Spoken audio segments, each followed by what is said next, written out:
Hello friends, welcome to my monthly blog. This is Bill Free with the Teachers of God Foundation, and I'm very happy to be here with you to talk about a subject that I think is important to every one of us.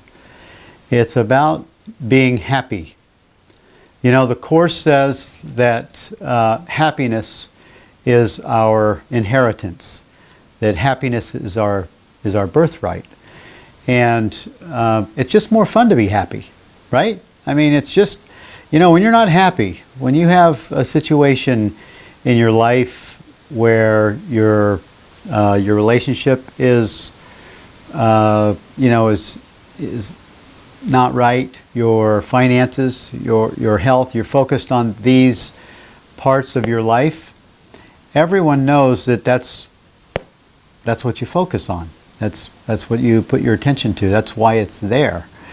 The sickness is a defense against the truth, which is us. We're the truth and the light of God. And happiness is important to us. We know when we're not in it, when our peace is disturbed, and we absolutely do know when we're in it.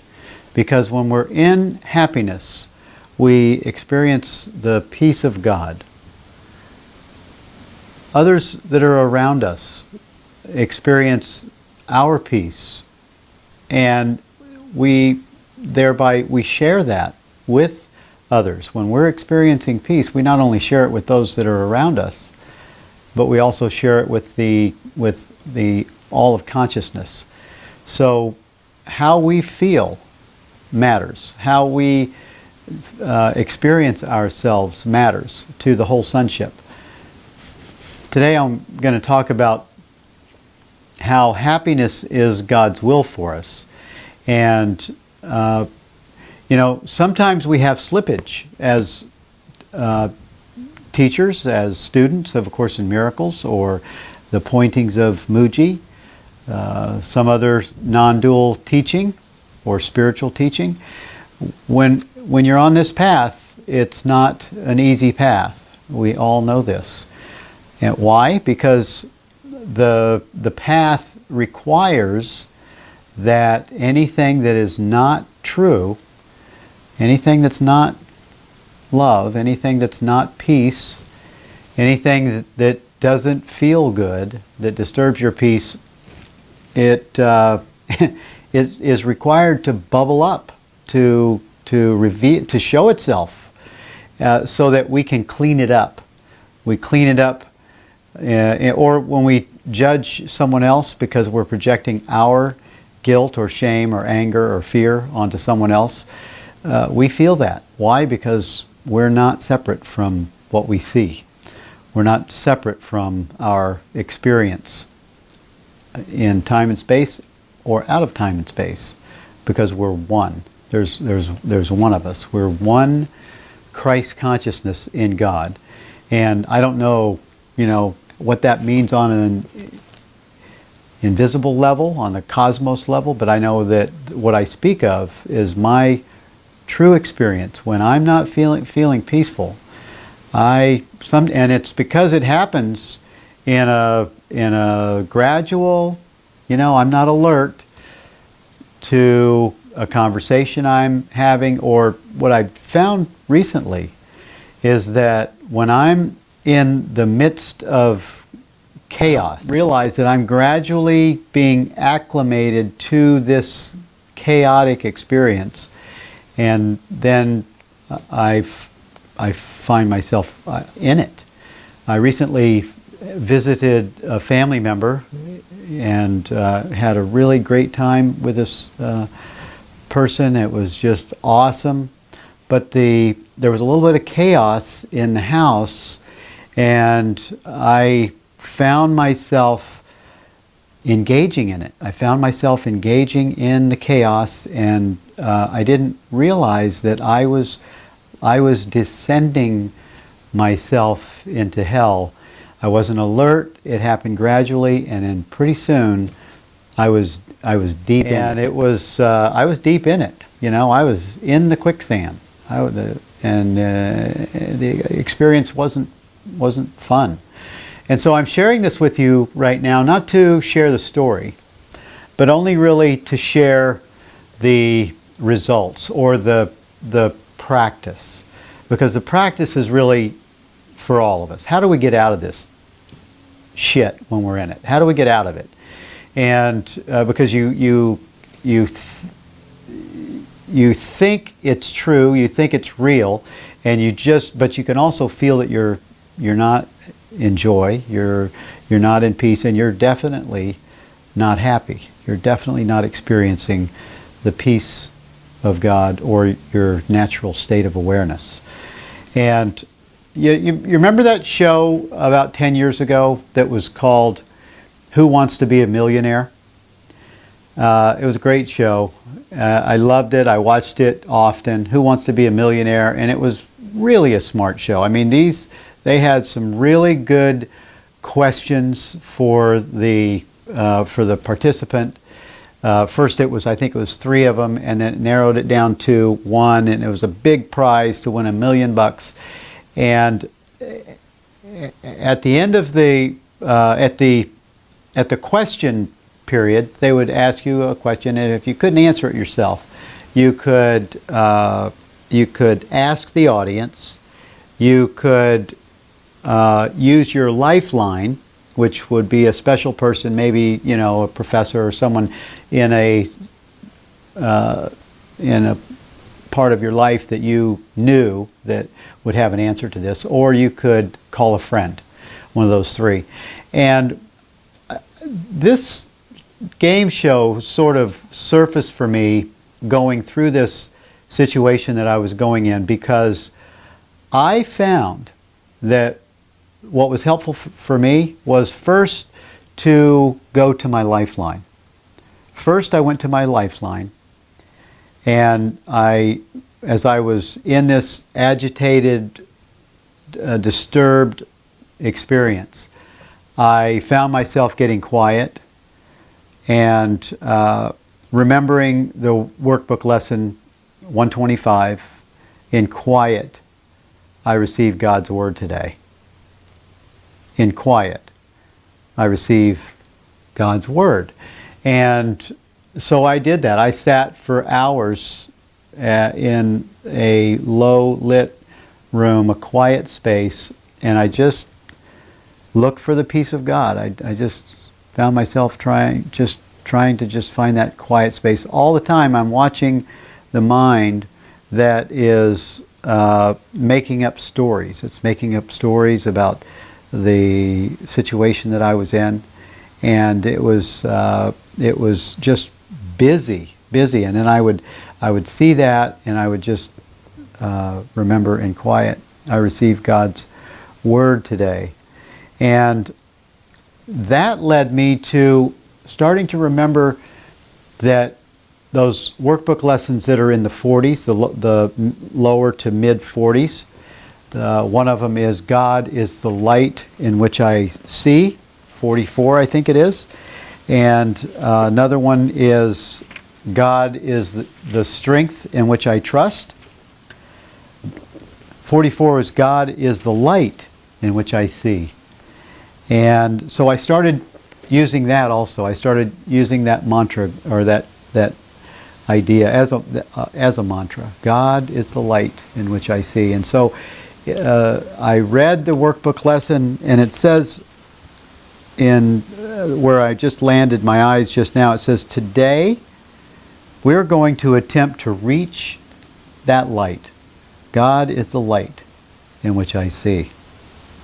And for this purpose, we'll use a form of exercise which has been suggested before, and which we will utilize increasingly. It is a particularly difficult form for the undisciplined mind, and represents a major goal of mind training. It requires precisely what the untrained mind lacks. Yet this training must be accomplished if you are to see. And so I just have to say, I was not seeing.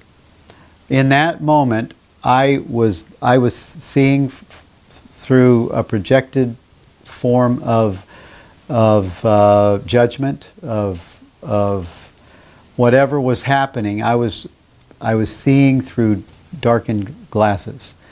And I was using these ideas from the Course to emerge from that space. It says, have at least 3 practice periods today, each lasting 3 to 5 minutes. A longer time is highly recommended, but only if you find the time slipping by with little or no sense of strain. The form of practice we will use today is the most natural and easy one in the world for the trained mind, just as it seems to be the most unnatural and difficult for the untrained mind. Your mind, and this is workbook lesson 44. I love this. Your mind is no longer wholly untrained. So he's speaking to me. I'm not wholly untrained. As you know, you probably know, I've done the workbook lessons many times, and I read the Course practically every day. It's my source of comfort. It's my source of love, and it's my life. But in this practice, he says the reason you may find that you will encounter strong resistance. The reason is very simple. While you practice in this way, you leave behind everything that you now believe and all the thoughts that you have made up. Properly speaking, this is the release from hell. Yet perceived through the ego eyes, it is loss of identity and a descent into hell. So this workbook lesson, 44, he says, if you can stand aside from the ego by ever so little, you will have no difficulty in recognizing that its opposition and its fears are meaningless. You might find it helpful to remind yourself from time to time that to reach light is to escape from darkness. Whatever you may believe to the contrary, God is light. God is the light in which you see. You are attempting to reach Him. So he says, begin the practice period by repeating today's idea with your eyes open. God is the light in which I see. God is the light in which I see. And then he says, close them slowly, repeating the idea several times more. God is the light in which I see. God is the light in which I see. Then try to sink into your mind, letting go of every kind of interference and intrusion by quietly sinking past them.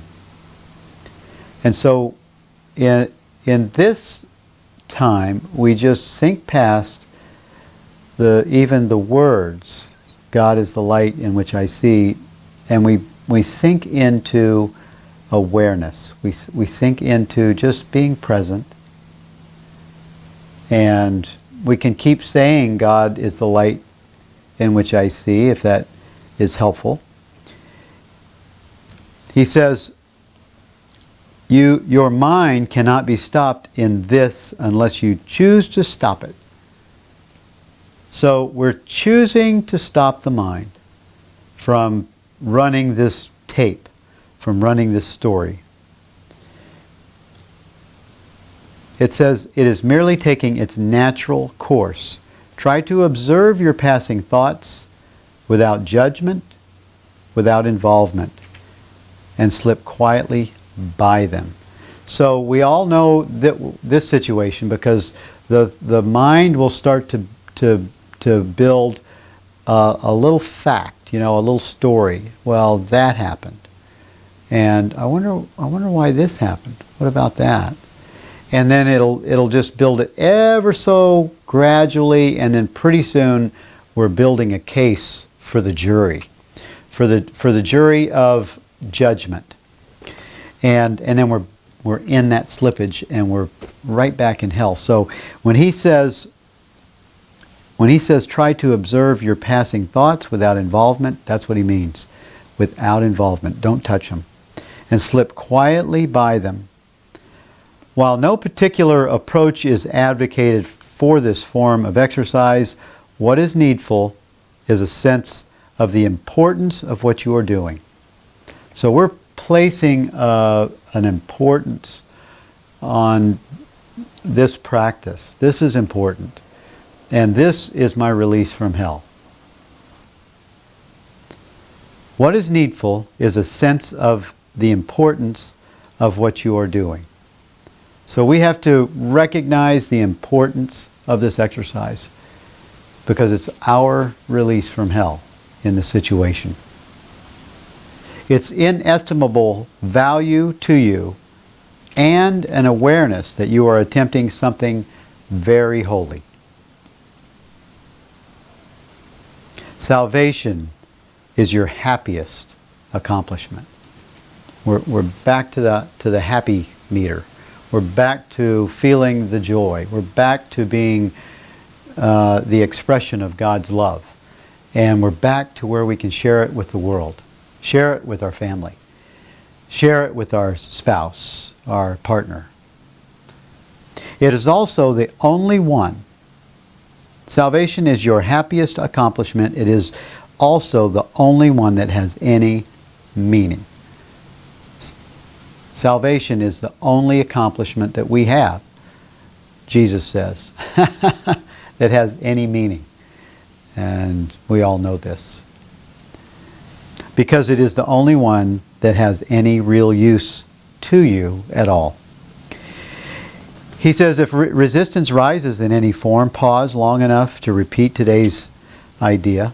So if we notice the mind, we're starting to attach ourselves to the mind, just get back to God is the light in which I see.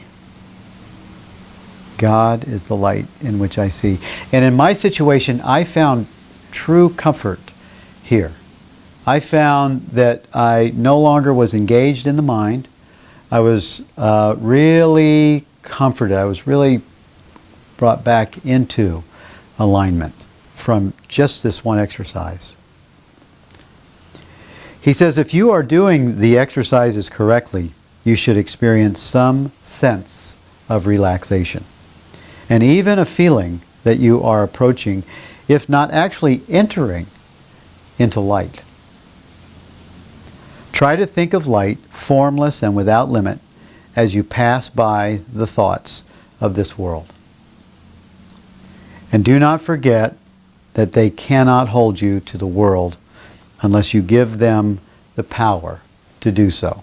So we have to give these thoughts the power. We have to engage in them. He says, try to observe your passing thoughts without involvement. And then he says, finally, throughout the day, repeat the idea often, with eyes open or closed as seems better to you at the time. But do not forget, above all, be determined to not forget today. God is the light in which I see. And this is your lifeline. Who wants to be happy?